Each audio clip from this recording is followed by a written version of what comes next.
If you think you're gonna sell all of your stuff before you move overseas and make a bunch of money, I got bad news for you. We're in the process of doing it, and before we started, I thought the process was gonna be fairly straightforward, right? Some things sold right away, others I thought would sell super fast. They're still here. And I learned a few things along the way, and I thought if you're going through the process of moving overseas or just moving in general, just thinking about downsizing, maybe this video will help save you some aggravation. All right, number one, your stuff is not worth as much as you think it is. What you originally paid for something, it doesn't really matter. What matters is what someone is willing to pay for. And sentimental value does not count, no matter how attached you are to the item or how much it means to you. Your memories of something doesn't matter to that other person. So when you put a dollar value on something that you care deeply about, that sentimental value does not transfer to the buyer. And then you start thinking things like, I'm not giving this away for, $5, or there's no way I'm only going to sell this for 20 because it means that much more to you. So the real value of something is only the amount somebody is willing to give you to pay for it. All right, number two, big, heavy furniture. I have a pretty decent size table, right? It's a 6-seater. It's a bestseller at IKEA. It's a beautiful table. Problem is, when we bought it, we originally thought, we were going to be here and retire here and stay here, right? We used it. It's in great condition. We took, great care of it. It's a beautiful table, but it's 150 plus pounds. This table is not an average size table, right? It's not a huge table, but not many people have dining rooms to, fit this table. So they have to be willing to not only, come over here and lift it out. They got to know if it even fits in their room. They got to know, do they have the know-how to put it together? Some people are not, inclined to do that. They're just like, oh, well, it's got to be put together. So they got to have a truck. They got to have the people willing to lift it up. It's got to get disassembled before it leaves the dining room here because it doesn't fit through the front door. We had to assemble it when we first got it. So it's like, I'm not even like selling them just a table. I'm like selling them a job. So they got to be willing to, want it that bad. All right, number three. Oddball furniture can be surprisingly hard to sell. You got your patio furniture outside. We have it's a 4-piece set. It's got a table, it's got 2 chairs, 2 end chairs, and then like a 2-seater chair. I mean, it's not in like the worst condition, but it's not like the best condition either. So I have to figure out like, how would I even price this? Is this something that I'm even willing to sell? Or is this something that like I'm just going to give away? And then do I even want to give this away? Should I just throw it away? I'm debating on something that it should be gone, And then like this bed, my daughter had this bed since she was like 5 years old, right? It's like over a 20-year bed. It's in great condition, but it's from Value City Furniture. Like, do I just donate it? Do I try to make some money off of it? Like I'm trying to think about our future here too, where it's like, I don't want to just give everything away for free when I could make some money, but I also don't want to waste my time on these things either. In order for, someone to want something, they have to, agree on what they want, and it has to be perfect for their specific room. And, the stars have to align for these oddball items for someone to want, especially when the season's almost over for the patio furniture. People probably don't want that right now, or maybe they want it for a significantly discounted price because, it has got wear and tear on it and it's the end of the season. And that brings me to number 4, Facebook Marketplace. Is this available? Yes. And then silence. Absolutely nothing. For the life of me, I don't comprehend why people ask that question and they have no intention on buying it. Like, it makes no sense to me. When you go to the store, right? Do you walk around the grocery store, tap, somebody who's working on the shoulder and like, hey, is that available? And they look at you like you're crazy. Like, yeah, it's right there. And then you just turn around and walk away. That's like the equivalent of what people do on Facebook Marketplace. It drives me nuts. It's like you have to be somebody willing to answer their questions and be polite and be punctual, coordinate your schedule. Some people ask to hold items. You got to agree on, pickup times. You got to do research on their profile to see if they're spam.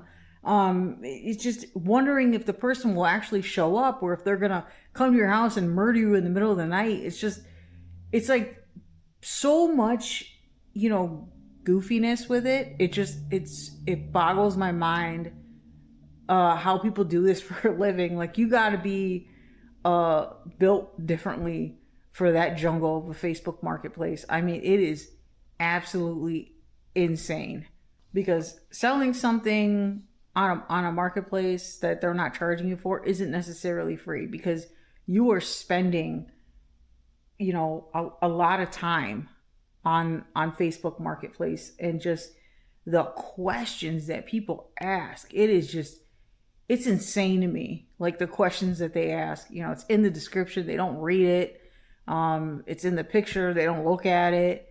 They ask if it's available, and it's like, okay. And then some of them, right? Like, they'll ask if it's available, and then you'll haggle like a deal with them. And then at the end, like, they get the deal that they want. And then you're like, all right, when can you pick it up? And then it's like crickets.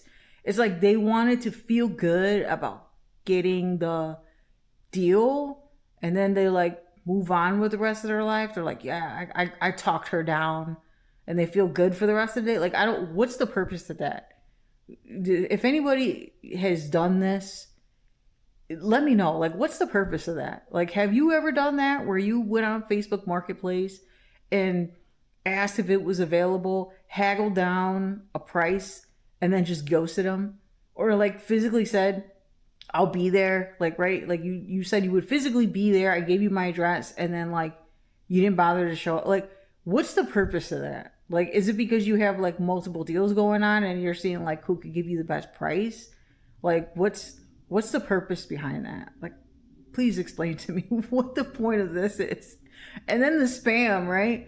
It's like a spam on Facebook Marketplace. The second I put an item for sale, there'll be a message on the bottom, right? And it's not even like a comment. It's like a screenshot of a comment. And it's always something like, hey, my aunt or my sister is interested in this. We tried to message you, but it doesn't go through. And she doesn't have Facebook. So can you call back this number? And it's always some like ridiculous area code that I've never heard of. Like, it's obviously like some random state that I've never heard of. And it says, contact them about this item, and then screenshot me that you messaged them. It's something so weird. And it's like, no, I don't want to get scammed. Okay. I can see what this is. I'd rather not. And number 5, selling everything almost becomes a part-time job. I mean, it takes up so much of your time. You got to take photos, you got to measure, you got to, research your prices, you got to write the listing, you got to post, you got to answer questions, you got to negotiate, you got to arrange a pickup, you got to be available, you got to reduce the price, you got to relist it, figuring out, what to do when things don't sell. You got to either figure out like, okay, this thing's not selling. Do I reduce the price? Do I just give it away for free? Do I toss it? Like, what do I do with this, right? And this is all while, you're trying to, move overseas, and you're doing all the things in the back end that you need to do before you need to leave. And while you're working, I mean, it's a hassle. It becomes a part-time job. It definitely does. And number 6, the closer you get to your end time on when you plan on leaving, the less leverage you have. And this is probably the most practical lesson. In the beginning, you're probably like, I'm not selling this for less than $300. Like this is good. Like this is, really nice. I'm not selling it for that. And then like a few weeks go by and you're like, all right, I think I'll take 250. And then like you get closer to the time and it's like maybe 200. Maybe it was listed kind of high. Like your expectations of what you think you'll get start to change the closer to your end date that you get. Like you start to really put in perspective what's worth more, the emptying your house before your deadline or haggling with randoms on Facebook Marketplace to get things sold. Number 7, start earlier than you think you need to. Do not wait. Please do not wait. You think you have enough time and you don't really want to start too early because you're still living here, you still want to live comfortably, you don't want to be living in an empty house, like I get it, because I thought the same thing. I would sell the unusual things first, like the oddball stuff that is useful, but it's going to take a little while to find somebody who wants that unusual item. And sell the heavy stuff first. That, like the things that someone's going to need, like a van or a truck or more than 2 people, like my 150 plus pound table, I should have sold that first. Don't save the difficult things until the end, right? Like do the hard work first. That way the little things in the end that are easy to get rid of, you just coast, and then don't assume things are going to sell quickly, because some of the stuff that I thought was going to sell pretty quick is taking a while. So I have a jack stand, like a lug nut jack, 2 jack stands, and like a pump that pumps it up for your vehicle. And then like a tire iron with the 4 lug nut patterns on it, the lug nut sizes. And like everybody could use that, right? So I thought that was going to sell pretty quickly. I have close to like 500 clicks on Facebook Marketplace and like 18 saves and like a bunch of people are asking for it. I'm like, okay, this thing is going to get sold quick. There are so many tire kickers that are literally like just asking if it's available, and it's all guys. Every single one of them are all asking the same thing. Is it available? Yes. Either they ghost me or they ask, oh, can I get it for this much? And then once I agree to it, then they just disappear. It's like, it makes no sense. It's not a high ticket item. It's not like it's some, like I'm selling a car or something like that, like it's things that people use. You either need it or you don't, so if you're looking on Facebook Marketplace for this item, like I assume you need it, right? And you're already getting it at a discount.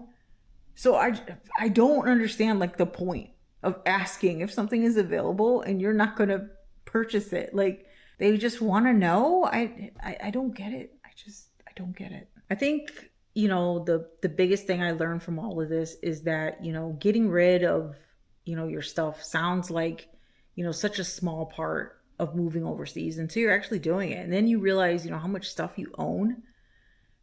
It's a lot. So every time something leaves the house, I just know it's that much sooner that I can reach my ultimate goal of getting the house empty before September 30th. And we're almost there. So until then, I will be on Facebook Marketplace, still selling my stuff. See ya.